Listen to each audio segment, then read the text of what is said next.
MBTI를 만든 사람 중 한 분이죠. 이사벨 마이어스는 감각과 직관이 종종 비관적 혹은 낙관적 태도와 관련이 있을 것으로 생각을 했다고 합니다. MBTI와 관련된 여러가지 연구에서 비관적이거나 혹은 낙관적인 태도와의 관계가 밝혀진 바 있습니다. 오늘은 이 부분을 소개해 드릴게요. 한 사람이 어려운 상황에 놓여 있다고 칩시다. 그럼 그 사람이 비관적이라면 이 상황이 변하지 않을 거라 믿는 거고, 낙관적이라면 뭔가 그래도 전환이 되지 않을까, 좋은 일이 생기지 않을까 하고 믿어보는 거겠죠. 눈치채셨겠지만 S, 감각을 서로 하는 사람들은 이 상황이 변하지 않을 거라 가정하는 경향이 나타났다고 합니다. 여러 전문가들 일부는 감각이 주기능인 사람에게 직관적인 것을 물어봤을 때 종종 현재와 미래에 대해서 부정적이거나 비관적이 된다는 것을 발견했다고 합니다. MBTI는 유형 이론이죠. 이 체계에서 감각이 주기능인 유형에게는 직관은 덜 의식되고 덜 분화되고 덜 숙련되기 때문에 이 부분을 지지하는 증거다, 이렇게 해석된 결과들이죠.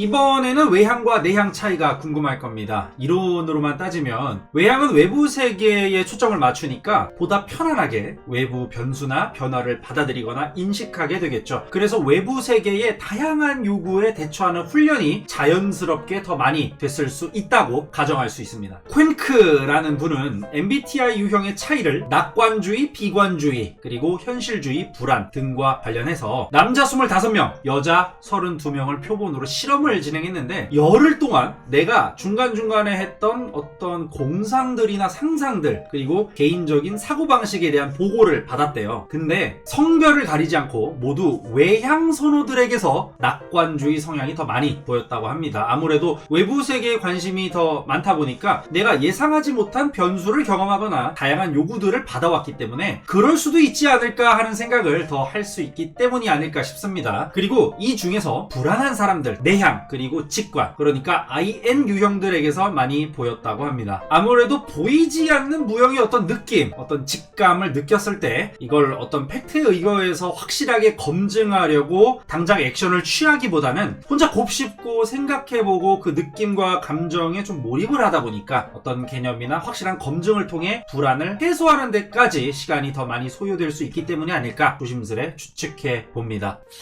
1963년 웨슬레이안 대학교 남학생 75명을 대상으로 MBTI를 포함한 다양한 검사 도구로 비관주의의 차원이 연구된 적이 있는데, 이때 비관주의는 내향, 그리고 사고와 유의미한 관계가 있었다고 합니다. 이 연구에서는 또 IT 유형이 걸렸네요.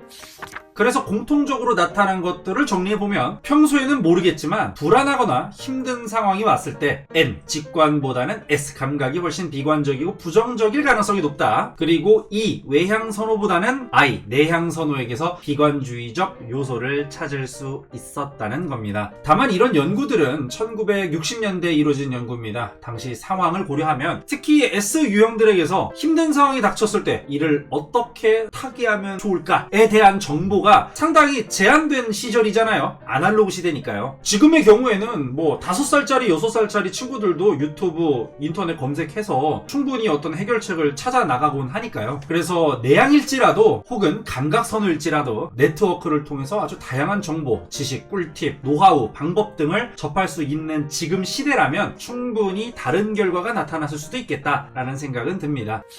그래서 통계는 통계일 뿐 해석을 하는 게 더 중요하다, 이렇게 생각이 드네요. 오늘은 여기까지. 고맙습니다.